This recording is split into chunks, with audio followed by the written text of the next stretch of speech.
Hi YouTube, my name is Aviana Lemaire and I'm overwhelmed. So, I'm thinking that's going to be the crux of this video today.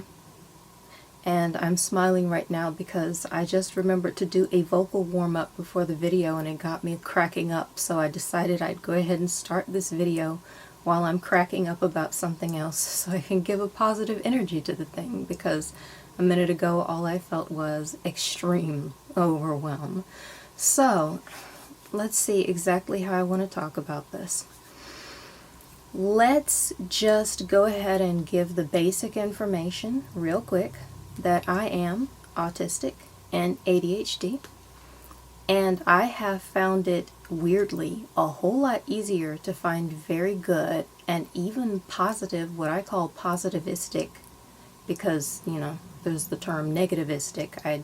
I think I made that word up, positivistic information about autism. Somehow that's a lot easier to find.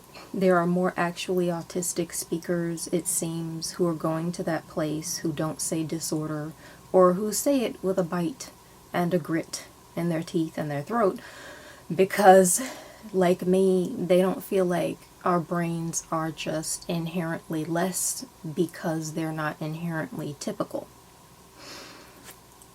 I'm finding that as I do more and more research into ADHD, I am eking out my knowledge, and it is powerful knowledge, but it's feeling like it's coming at a drip, because the people talking about it don't come from that place, and they tend to very much speak from the vantage point of being unable to NT. As I like to call it, I can't NT. I just called it that recently, why I can't NT, and I'm sorry. And that's a strong perspective, and that's a valid perspective. You get to feel how you get to feel. The reason why it's problematic for me is that I don't feel that way, and so it would help me in my long journey to loving myself and acting that way and having confidence in my worth as a human being if I could find individuals who feel the way I feel, and feel that perhaps from an evolutionary standpoint, more than one type of brain is needed. They feel like they're one of those types of brains that's needed, and they want to speak positively. So I find myself, as I'm starting this brand new station where I focus all of my autism and ADHD or ADHD content, I would love to be able to bring a lot of positivity about ADHD the way I have been able to do with autism. These things are a part of me and a part of my identity, and I've been getting very overwhelmed because I want to make that content and I want to be able to find that information. I research and I recheck research and I check more sources and I do more and more research, and I clearly and obviously include I say first-hand information. First-hand knowledge is queen as far as information goes. I'm obviously listening to the actually ADHDers out there. But what's been happening is that I'm starting this station for multiple reasons. I just feel like it's a good thing for me. And I'm overwhelmed because I feel like everything I'm doing is just too much. I'm dealing with my ADHD brain that I now know is happening, is there, was always there, and I am looking for that same information that helped me to feel love for myself on my autistic brain. And I'm, for whatever reason, having a very hard time personally finding it in ADHD. So the way that plays with me being overwhelmed with everything that I'm doing is that I don't fully know how to give that positive vibe. I'm not just going to take something that's written negatively and automatically, magically word it so that it sounds positive. I'm going to take what's written negatively. I'm going to research it infinitely, because there's an apparent infinite amount of negatively written ADHD information out there, and negatively spoken and negatively edged. I just got full up on some of it today when I was least expecting it. I felt very blindsided. It helped me feel very much more anxious and nervous before starting this video, so it's fresh within me. There's so much of that. I'm going to take it and I'm going to learn what these things actually mean. So, for instance, if someone says negatively, we can't focus on anything, I'm going to learn what it actually means. Someone wants you to focus on their thing, and instead of focusing on that thing, you're busy focusing on everything else that's inspiring. You're busy focusing on everything else that's inspiring. So we very much can focus. Once I understand what that actually means, I am going to come at it from an understanding point in my own life of where that has served me, or other individuals who are ADHD and sharing their story, and then I'm going to rebuild it in my brain in a way that eliminates the message that I'm broken, that I'm nasty, that I'm wrong, that I'm not okay, and that I need to fix myself so I can NT better, even though I'll never really add up to one. So, without being too much pointed on that subject of trying to pretend you're something you're not every moment of your entire life, and still attempting to have some level of self-esteem, which is impossible, I know whereof I speak, I'm just going to say I feel very much like we're pretty much in the autism and ADHD community. And I know this is corny, but I'm not going to get into the story. This story kept popping into my life, and the emblems and symbols from it kept popping into my life, and I finally realized, well, phooey. This is actually my existence. I can't think it's corny anymore because it's working. I think we in the autistic and ADHD community, as neurodivergent individuals, are walking around as ugly gray ducklings, attempting to be fluffy, perfect white ducklings, and we can't do it. We can't duck today. We can't be a duck today. We can't ducking do. Not that way. So we're just walking around gray and fluffy. And then one day in my life, personally, I woke up, realized what I actually was not a duck. And I thought, what the heck is going on in my life? I thought I was a duck. No wonder I couldn't ducking do. And I loved myself because of that realization. I recognized that I was never a duck. I was a swan. I was a beautiful bird in my own right, and no one would recognize me because I wasn't ducking properly. I think we are a bunch of ugly ducklings out there, and for whatever reason, when we grow up and turn into a swan, nobody's allowing us to look in a mirror so we can see what we actually are. The mirrors aren't presented properly, and when they are broken and covered with words like disorder. I'm feeling very strongly about this. So I find myself, I thought I was talking about overwhelm, and all of this stuff is overwhelming, and I'm going to get into how this overwhelm plays out practically, but in that 3-step system I was talking about, where I don't just see something negative and magically turn it into something positive because I feel like it, I see the negative thing, I understand it in every way that I can by taking in information, and then I present it in its positive way, because by that point I tend to truly believe that it's positive. How am I able to do this in a world that keeps writing ugly, ugly, ugly, ugly, ugly, ugly duckling all over all of my mirrors and all over all of my instruction manuals? So I'm getting stressed out because I don't want to deliver to you more ugly duckling things. I don't believe in that. And once I get the education that I need to understand myself, I naturally can't believe in it anymore because I see magical things going on. I got that with autism, and I'm getting that with ADHD at such a slow drip that it's challenging my positive sense of identity. And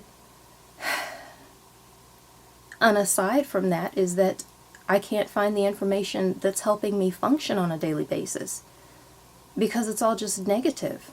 And you do what you do, what works for you and what's safe. I'm unmedicated. I've always been unmedicated because I didn't know I was ADHD, so there was never the option. And right now, wow, the sense of overwhelm in my life of the new things and the things that have changed and what is and is not available to me, I don't have the option of being medicated right now. And my life isn't in, I'm believing for magical things. But in this particular moment in time, it's not convenient for me to bring more things onto my plate. More medical things, definitely. Medication-oriented things. Sometimes this medication in and of itself is a great and grand challenge in people's days. Just getting it, or keeping it, or taking it. And not only do I not believe I want to medicate my brain away, personally, I feel like this is a series of good things that, if I can understand it, I might be able to live with before I decide if I want to try to treat it in some way that can help me. I'll take CBD, and that is a medication, but that's, it's a natural OTC type thing. It's 100% over the counter right now, where I can do this, and so it kind of feels similar to taking any other, milk thistle or something that you might take as a regular supplement, your vitamins, or the collagen that I have mixed into my coffee. I'll talk about my coffee in a second. I'm happy about it. When I mix something like collagen into my coffee, I might also put CBD into my coffee. I do find that that's effective, and it is a form of medication. It's naturopathic.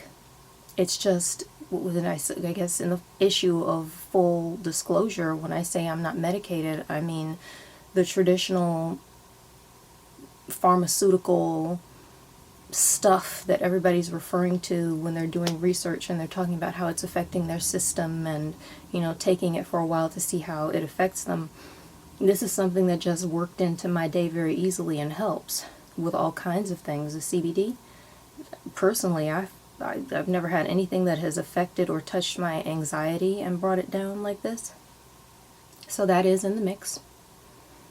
And aside from that one particular thing, I don't know that there's anything else I'm doing that actually has anything to do with it except for the coffee itself. I'll be getting into that probably in another video because it's a pretty interesting subject, I think, but I've just begun researching it, so I'm going to do more information before I get to it. So on the subject of overwhelm, I'm trying to deal with keeping myself healthy, learning more about my ADHD brain every day. And issues where I have been having problems with that recently are some traditional places like how to sleep ever. And more importantly, how to sleep when I need it. And not to put too fine a point on this, but how to sleep at all. So I need information, and I need people to say, here's what really worked for me, and turn off your phone. Sounds like good advice. Sometimes that works, sometimes it doesn't. I mean, without saying too much, my life has been complex, and sometimes the thing that keeps me sane right before sleep is reaching over to get my phone that I put away already, and messaging somebody who I know loves me, and having a moment where I know I'm speaking to someone who's receptive to my needs. Because if I don't do that, that's more relaxing to me and can actually calm me. I did this last night, and then I naturally just, I think I messaged a sentence or two, and I had a million thoughts and feelings, but then they just kind of naturally left me, and I found that I just was laying there looking at the phone, so didn't want to move, didn't want to say anything, so I powered it down and fell asleep. And since it was off, I just left it where it was. It was cold, and I was in a warm spot, so I turned it off. It's now basically just a plastic brick. That helped me. Turning off the phone did not help me, but turning it back on again really did something to soothe my soul. So some of the tips aren't, obviously you don't expect one tip to be universal for everybody, but the thing is that a tip that works for one person might only work in a variety of situations, or in one situation for that one person. So it's still not universal, even within the microcosm of that one individual. So when I'm trying to deal with finding ways to get sleep, I don't know what to say. I feel like people are giving some information theoretically, but I feel that the majority of the information comes, for ADHD specifically, how to sleep. It seems literally to just be to keep telling us to turn our device off. over and over and over again in infinite publications, and it's coming from some of us, turn the phone off. And I don't know if it's because I'm that ADHD brain and the autism factor is playing in, or if it's just the intricacy of the fact that sometimes the magic bullet is only magic in certain situations. I don't know, but there it is. So I find myself not necessarily getting to definitely didn't get to sleep when I wanted to the past few nights. And that's a disappointing sensation. I'm working on forgiveness because in the past I'd blamed myself. Well, dang it, I couldn't even get into bed at an accurate time, and now I'm just recognizing there are reasons why I couldn't. I got overwhelmed throughout my day, and then I found myself at the end of my day when I wanted to go to sleep, things started to calm down. So what was overwhelming me had just begun to calm down. And from that point forward, I think it's time to move to my coffee. From that point forward, I was able to start to chillax. I had needed to do that all day. I've been needing to rest nonstop for a long time. But I was only able to start on that day at the hour when I wanted and planned to be asleep. So then I stayed awake for, let me see, how long would it be? 6 more hours, really without realizing it, because in those 6 hours, everything was calm, and I could calm down, and my brain could rest, and then I was ready to go to sleep. Because sometimes, ADHD or not, the reason why you're not asleep is not 100% because you're fixated on a video game or some research or whatever it is. It's not always the phone. Sometimes it's life. Sometimes life is bigger than your cell phone. Sometimes stress is coming from more places than just an app or any number thereof. So I've been dealing with overwhelm because I'm trying to get tips on how to sleep in a way that is healthy for me. And sometimes life is not making that easy for me. So I'm going to take a small moment, since I didn't do it at the beginning of this video, and I'm going to talk about my coffee because it's time to take a sip. My throat's a wee mite dry, and I just want my coffee because I haven't had any today. So this is one heck of a brew. I'm possibly going to just close my eyes while I rattle off what I did. This right here is going to be, I don't know exactly what it is. This is I think it's a Gevalia breakfast blend coffee. And so let me close my eyes and think about everything I did to brew it in the coffee pot, because I usually spice up my coffees in the mug, and then you get to the bottom of the mug and you're drinking a whole bunch of spice. My throat's dry. Hold on just one second. I don't love getting to the bottom of my mug and pounding their cars. I'm just going to ignore this stuff as much as I can. In so much as I personally can try, I'm going to ignore it. So, it really feels like maybe I could use a little more sugar, frankly. I hadn't tasted until now. We'll see. So I started with the basic coffee, and I put this all into the filter in the coffee pot, and it's brewing, traditional coffee pot with a filter. So that's in. I always put in a tiny touch of either salt or baking soda to kind of cut some of that bitterness and acidity and just make it a really smooth beverage, because I don't like that nasty, nasty bitterness bite. I really am highly sensitive to the sense of bitterness. So I don't need that. Other people might be going for it, but I am super sensitive to it. So for me, it's really blasting out my mouth, taking over it. So every time I make coffee, honestly, I favor the baking soda. Sometimes I try salt, but I swear the baking soda just works better. So my favorite is that. And that's what I used today. I used some baking soda. Now I also threw in a tiny bit of salt because I threw in so many spices, and I swear just a tiny touch of a half or quarter dash, just whatever. It's a very imperceptible number, but a tiny little bit of salt, not much, adds some kind of roundness to all the spices I'm going to throw in. So I also used the salt in addition to the baking soda. Then I used nutmeg. I just did it to taste. It's just an issue of how much you like these spices. So nutmeg, cinnamon, ginger, cayenne pepper, because I seem to be putting it in everything I drink these days. I used to do it in everything I ate. Now I'm like, I never use it in my food anymore. Surprise, I seem to be using it in everything I drink. So yeah, the cayenne pepper went in, and straight into the pot instead of the filter, because it's just easier that way, and I think they need to soak for longer. I threw in a big bay leaf. It's one of those suckers that's about that long, and I'm doing the whole pot of coffee, so it'll be better when I get my next cup, but it's already in there now brewing. So I threw in the bay leaf and 4 cloves. Now that's what goes on in the pot, and once it brews up in my mug this morning, because I basically figured I was going to have coffee and toast for breakfast, I threw in my milk. And then I have a collagen powder that I like to, I don't know if I like to, but it's actually very flavorless and pretty good for me, so I guess I like it per se. I like to throw into my coffee. So I mixed in the collagen. And then I always do stevia and sugar because I like it sweet. And if I'm not cutting it with stevia, which, let me just say, I found that the magic to stevia is it's not a sugar substitute, it's a sweetness enhancer. So I do about 50-50 stevia and sugar. And that's what I've got going on in the milk. Then I will take my plug of butter. So my coffee takes a long time to fix. I probably do about 1/3 a tablespoon of butter, especially today.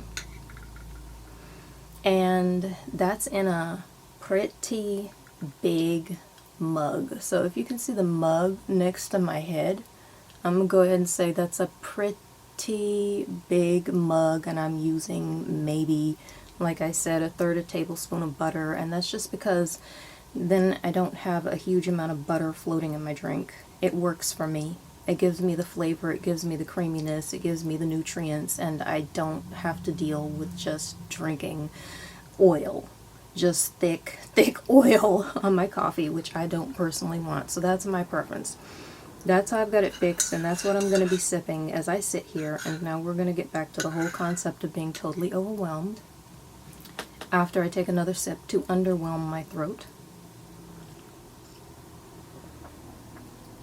So as far as the concept of filming these videos, I've been really analyzing myself because I love the videos, I love making them, I love the subject matter, and I feel like I'm doing something worthwhile. I feel like I'm doing something worthy of me and my time. I've had a lot of time in my life when I felt that things weren't worthy of life, let alone my life and my choices. Like, they're just not they're not worthy of life, of time. And this is something I feel really makes a lot of sense, because I know the things that I'm saying are sincere to me, and I cannot be the only one. I also, like I said, I like to do my research, so I tend to run into a lot of us talking about these subjects, and I find, wow, it wasn't just me all of this time. So I feel I'm doing something worthy of being done, and that makes me love it even more. Also, I'm just artsy. I get to sit in front of a camera, but frankly, I love cameras and using them, but I just love to look at the gorgeousness of my little camera. I like that sort of DSLR. I recently found, I thought I was buying a DSLR, it turns out to be a mirrorless camera. That was an interesting moment for me. A very kind and loving person explained to me what my own camera was.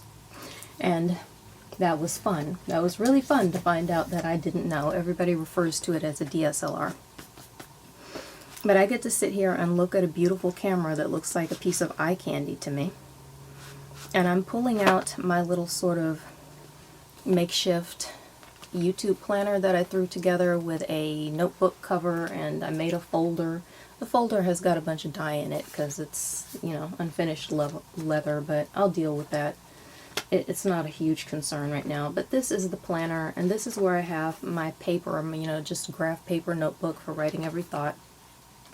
I just want to show, and it's going to be a huge list, and I'm sure you won't be able to read it, but this right here is where I write down my top #1 ideas for YouTube videos right now. So I'm not sure how well you can see that, but I'm kind of, let me see if I can get it close. That's not working out. I'm doing very tiny writing. 1, 2, 3, 4, 5, 6, 7, 8 lines already, and it just covers both sides in tiny writing. These are all the top ideas from my videos in my brain at any given time. So when I talk about overwhelm and ADHD overwhelm, I get very interested. I get very focused. I get very hyper-focused. I start researching something. You know the old thing. A lot of the stuff crosses over with autism, and I know they're both working in my brain, but I swear the more I learn about it, I need this off my ears for a minute or I'm going to absolutely lose it. I don't know why, but that's where I am. So now that it's off my ears, I don't know what that was. It was driving me crazy instantly all of a sudden. So I end up researching some things to make these videos. Couldn't decide what to do to make these videos because I've just been overwhelmed in my life in general. And here's the key to that. I don't know how to rest, apparently. All these years when I thought I knew how to rest, what I knew how to do was go, go, go, go, go, go, go, until I fall apart and can't do anything but rest because now I have ceased to function. So I'm not truly resting so much as I haven't been. I'm learning and I'm phrasing that positively, but I have not been resting so much as I have been falling apart, breaking down, burning out, and becoming unable to function because of overwhelm. So my research into ADHD, in order to help me understand myself and my brain better, turning up so many negativistic things is harming me even more. It's a double-edged sword. It's harming me even more because now I don't know how to deal, and I get an extra pumping of you're broken, your brain doesn't work, you'll never be good enough, you can't do what you're supposed to do, you can't do what you're supposed to do properly, you can't do it in the correct order, you can't do it in one linear story where it starts in the beginning and goes to the end. You can't do it in traditional language or with traditional thinking. And if you think you can do it at all, once again remember that once it's done and you're proud, you will have failed because you will have done it too late. Because time blindness, etc. Every one subject I look at kind of decides it's going to fade into another subject. All of these subjects overwhelm me because they give me a very negativistic view of a brain I don't fully understand yet. Just my own personal brain. I'm not trying to understand and rule the world of ADHD. This is an issue of me surviving my own life, and I've decided forget survival, I want thrival. This is an issue of me thriving in my own life, understanding my own personal brain. So I'm overwhelmed in a negative place, and at the same time I'm very interested and I'm very all-fired to do more and to find and create some positivistic views of all of this negativistic stuff. And so at the same time that I become overwhelmed that there's so much bad stuff, I am writing more and more and more and more stuff on my little post-its and in my little list, because each subject makes me think, here's another thing I personally want and need to write on. Write down my ideas, do more research. Every single one of those things is another thing I need to comprehensively research, and I am actively, with each passing moment, day, week of my life, researching so that they can be more videos. So I run into a wall of negative things that make me feel I can't function, and my inherent response to that is, well, now I need to do more and function more and research more and learn more and teach, or really just share more so that we can all relate on this. This is what I want. I want people who are looking for this information to be able to find it somewhere. I've been looking for this information, and I have not. When I'm having a thought and I need to hear something that doesn't harm me, I look. I work and I look, and I can't find it. So a lot of times in the history of my brand new station here, where I'm hoping that I'm recording now will be my third video up, but we'll see. So it's a pretty young new station, this one. And in the history of my previous station on YouTube, Aviana Lemaire, I am basically doing videos I've never seen before because I needed to see them and they weren't there for me. And I'm also doing videos in ways that I've never seen before because I needed to see them done that way, and that wasn't done for me. So it's a lot. It's like I said, as I get discouraged by the harmful takes on my own brain from outside of my own brain, it inspires me more to find a way to bring you something healthful. Something that's not going to harm you as you watch and listen, but something that's going to help. I think we all need that. And generally my motivation in life has always come from a place of knowing I need this thing. And if I need this thing, I can't be the only one because that doesn't make sense logically. And so I need to wipe this mug off because the coffee's sitting in a weird way and it's bothering all parts of my brain, but autistic brain is bothered by the foam in the coffee mug and won't let ADHD brain finish its point. But what I'm saying is that's part of my mission, is to bring this information and to fill, I guess, to fill the market, to fill the gap, to provide what I couldn't find, because this isn't just an issue of me deciding. I mean, I love videos where it's just about entertainment, and I might do videos where it's just about entertainment, and I find this stuff personally entertaining. But my main purpose is to help somebody live a better life. It is to help myself live a better life, and it is to hopefully make sure that as I'm alive to do these things, I'm spreading whatever I've learned, because some of this stuff has come the hard way. It didn't need to come the hard way to me. And if I can get whomsoever you are, or whoever happens to be listening or watching, or might listen or watch in the future, if I can get you to understand something in an easier way than going through hell on earth the way I did, that is what I want to do. Because the lack of wisdom and keeping these things, and gatekeeping these things, and hiding these things, and acting like they're just hallucinations, and these experiences aren't real, is profound and disgusting to me. So if I have this knowledge, I'm going to spread it. And the knowledge I'm having right now is really centered in how difficult it is to hear anything positive about the ADHD brain, and I thought that I was having difficulty finding positive things about the autistic brain, but this for some reason proves to be harder. I do not understand why. And I'm going to keep looking, and I'm not going to accept that. Sometimes I find someone who speaks from the viewpoint of feeling that the ability to hyperfocus is good. I have said this before and I'll say it again. When a neurotypical individual manages to hyperfocus on something, they call it getting into flow state, and they are praised and they praise themselves. When an autistic or ADHD person gets into our very naturally achieved flow state, because that is how we learn and what motivates us and the natural outcome of us being inspired by anything, we are labeled as being stuck in hyper-focus, or even better, and I believe this is a different thing, but even better, autistic inertia. And I will put it this way, I've never experienced being rewarded for it. Never once have I seen a slew of videos that say how to maintain autistic hyperfocus long enough to complete your new project, or how to maintain autistic hyperfocus, or how to achieve autistic inertia. But there is how to maintain flow state and how to achieve flow state. And I just want to understand, other than the fact that people like to label things, I get the use of a label. If you don't know what's in a jar and you're cooking, you might really appreciate having a label.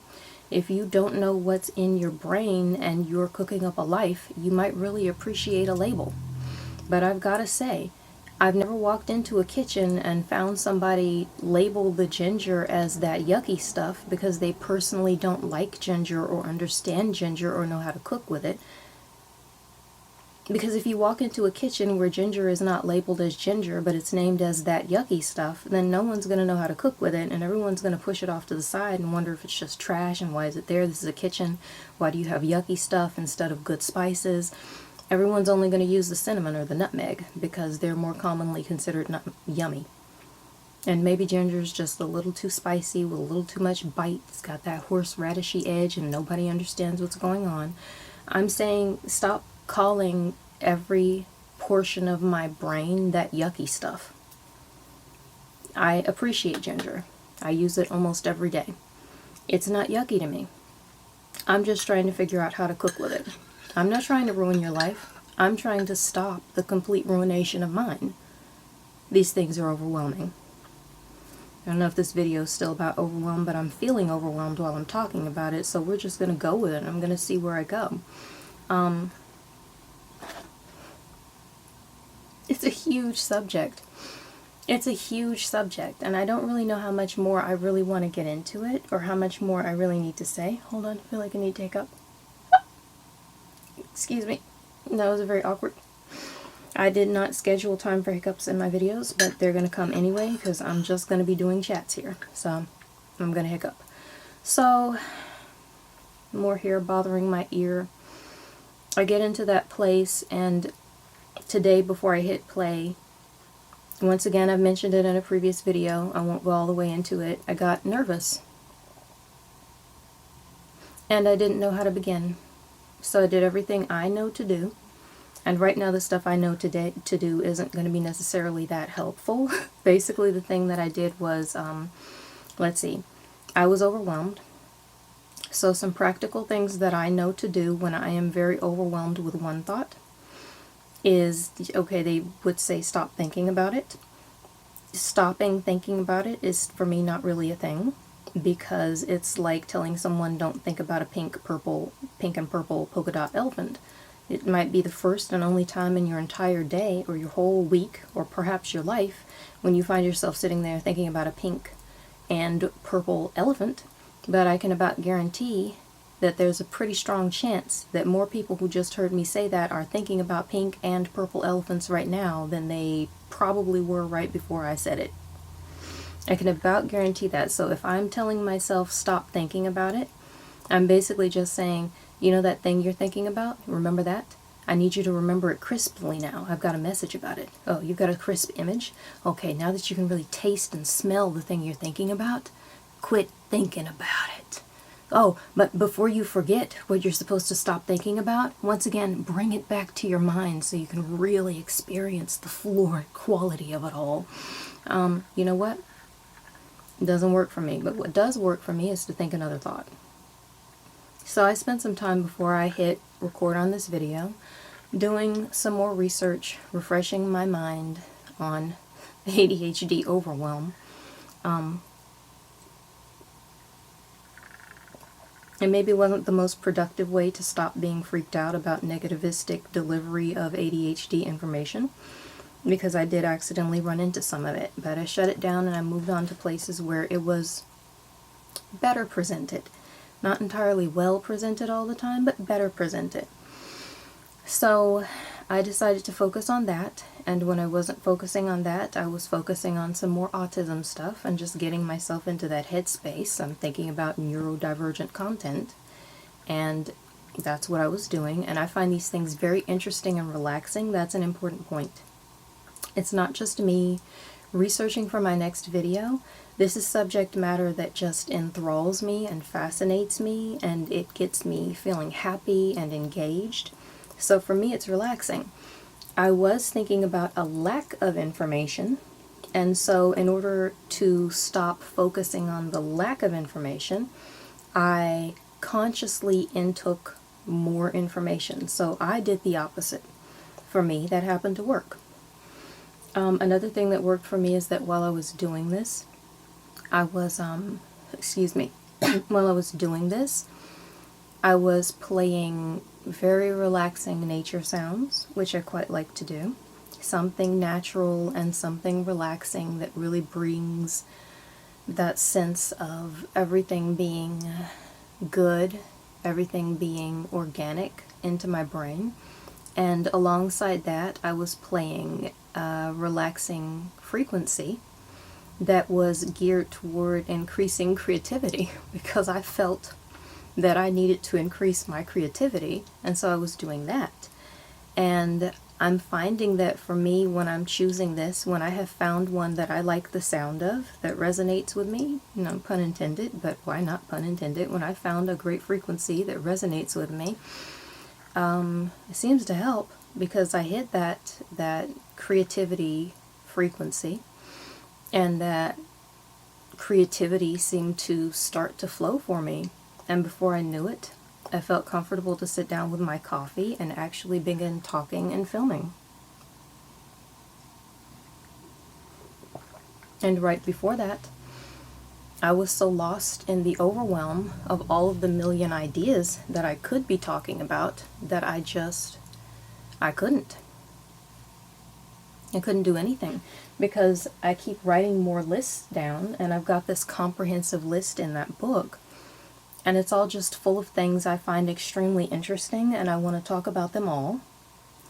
And I want to research them all, and I want to have good information, and information where once you hear it, you can go look it up, and you can check your source, because I'm telling you these things, I hope to help, but I want you to be able to go research it. And I know that if there are more autists and ADHDers out there listening to this stuff, we are going to be inclined to hear something, question it, and go find more information so that we can understand whether or not it's true. So when I'm delivering something, I want to make sure that I've got something that I found enough research on that I can tell you, here's what it is, here are the facts, take what you're hearing, and then you can go off and find it for yourself and know whether or not you believe.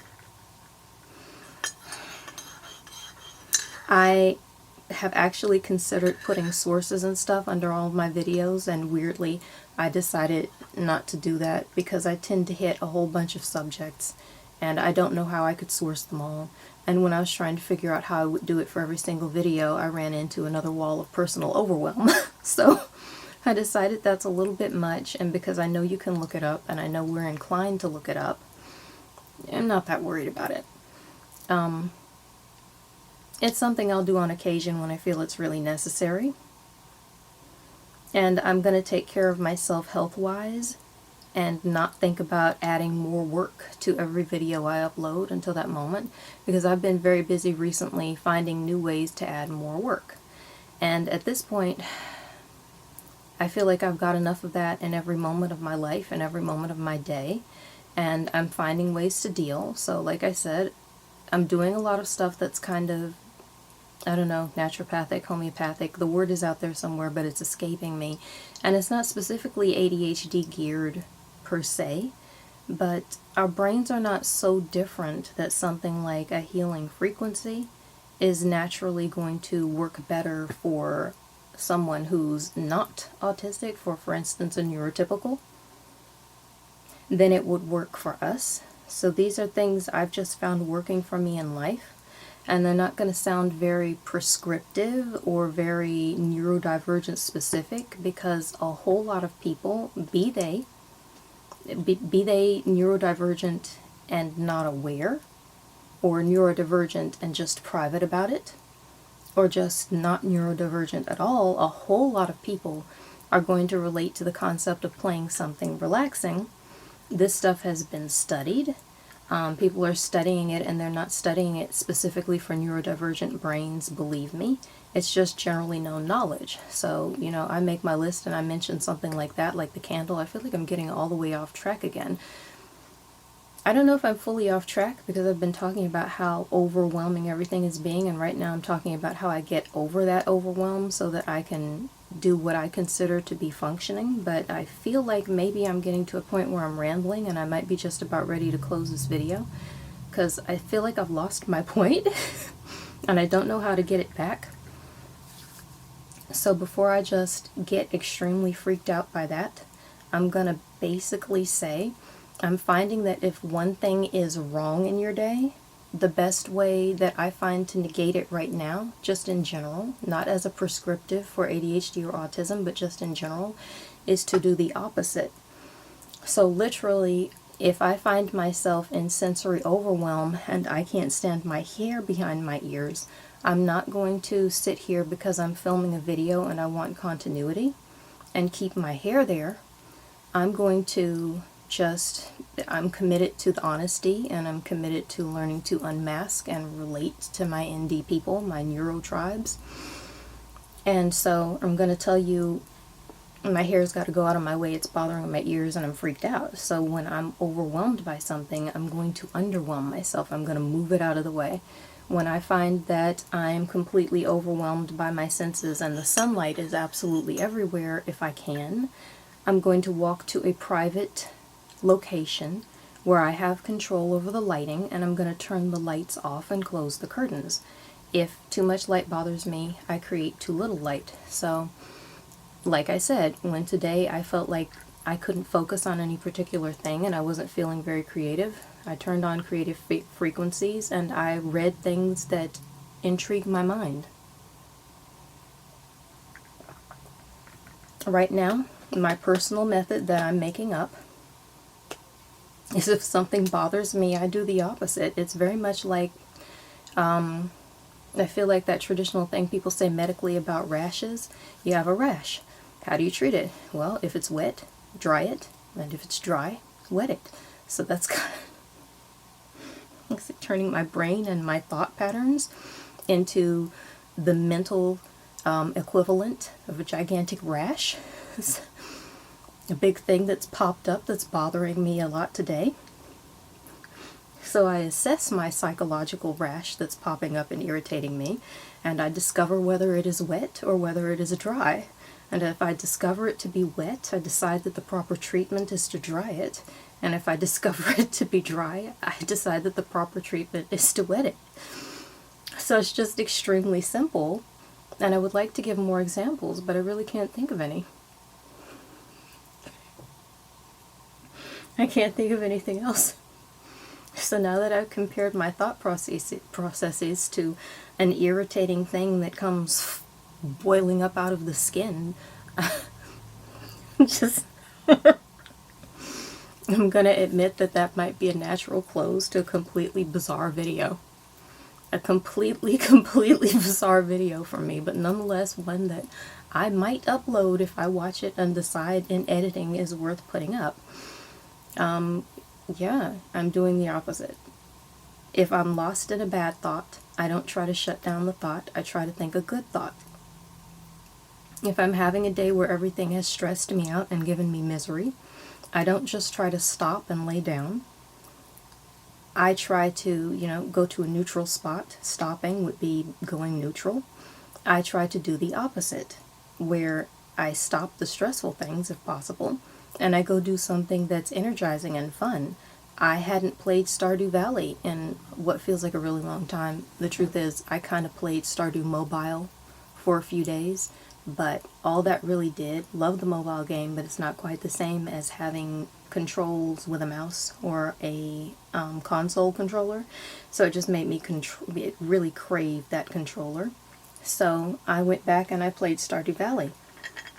And that did not stress me out. That brought me joy, and I felt enlivened, and I started my day. I ate breakfast, and I fueled my body, and I fueled my soul with the energy, and then all of a sudden I was able to get up and start doing other work in my day and accomplish other things I needed to get done because I was in a really good headspace.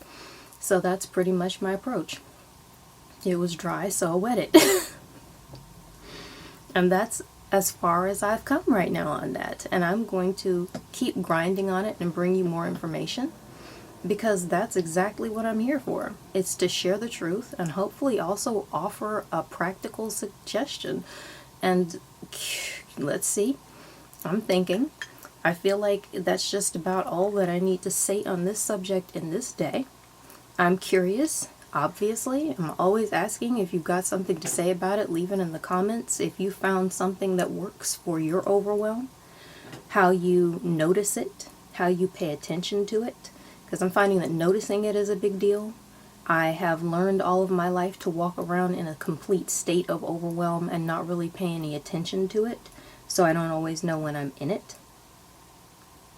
And that, I feel like, is an entire other video where I've probably already written down this idea in other words, but I'm just learning the art of recognizing when too much is happening and I need it to stop, and then what to do after the fact. And today, honestly, the fact that I'm rewarding, I guess I am rewarding myself because I'm feeling good about what I'm doing, but the fact that I'm recording is, for me, all the proof that I need that it's working, and that I am learning, and that I am growing, even if it feels like it's coming at an extremely slow snail's pace, or just sap coming out of a tree's pace, and the information isn't coming the way I need it, because I was literally not able to hit record for many days. And now, frankly, it's down to the point where I'm hoping I have time to even rewatch this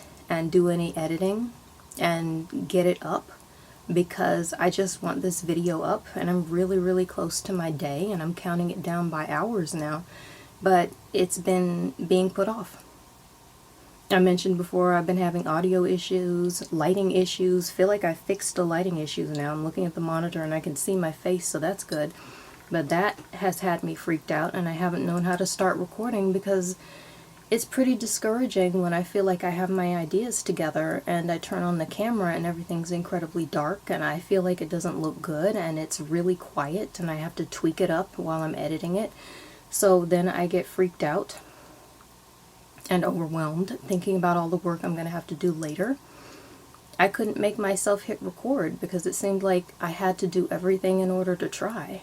And what I did today, the frequencies, and like I said, doing the opposite of what was bothering me, the direct, the equal and opposite. I feel like it's a universal law. To every, for every cause there's an effect. Did I say that in the opposite way? Cause and effect. For every action there is an equal and opposite reaction. I'm taking that approach because I feel like it's a universal truth in all things.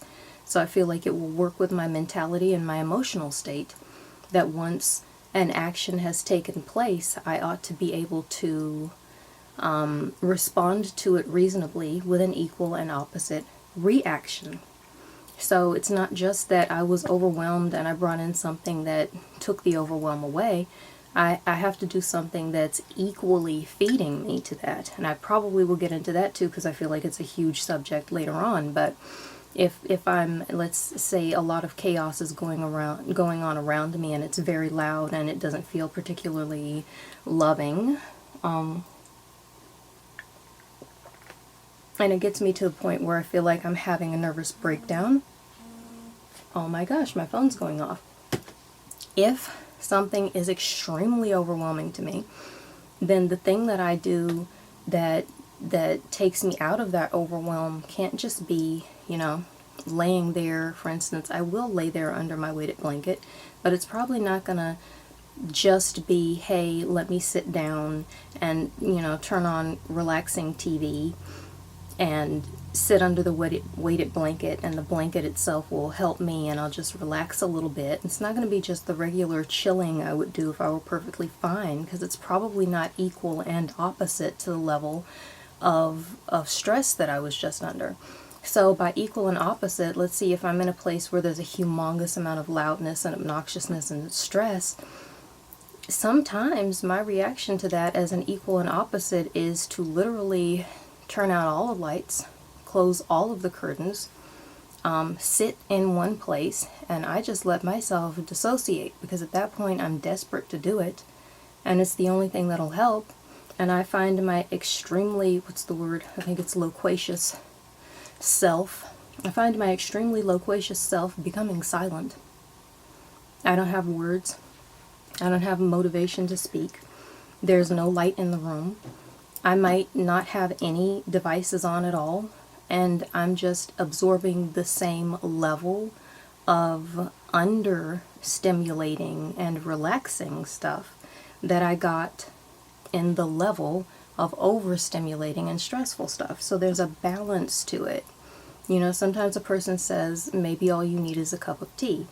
For me, tea is not so magnificently relaxing and pleasurable that just having a cup of tea is going to calm me down after that kind of overstimulation. So like I said, I need to pull out if you've pulled out the big guns to freak me out, I've got to pull out the big guns to unfreak myself out. Or back in again, apparently. I don't know.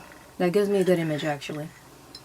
Get back in makes me think about being a turtle and just deciding, okay, I poked my arms and legs out, I walked, everything was weird, I'm done, I'm crawling back in. So I picture myself cozy inside of my shell with my favorite blanket and my headphones on, just taking a nap. You know, little fireplace inside of the shell, like you've got a mini fireplace off to the side, and you're relaxing at that, so I like that. You do enough to freak me out. I've got to do enough to unfreak myself back in. That's weird. But I'm weird and I like it, and I feel like I've got an art project for later today when I am unfreaking myself by drawing something cozy and relaxing. I'll see if I can figure out how to draw the inside of a turtle shell with a fireplace.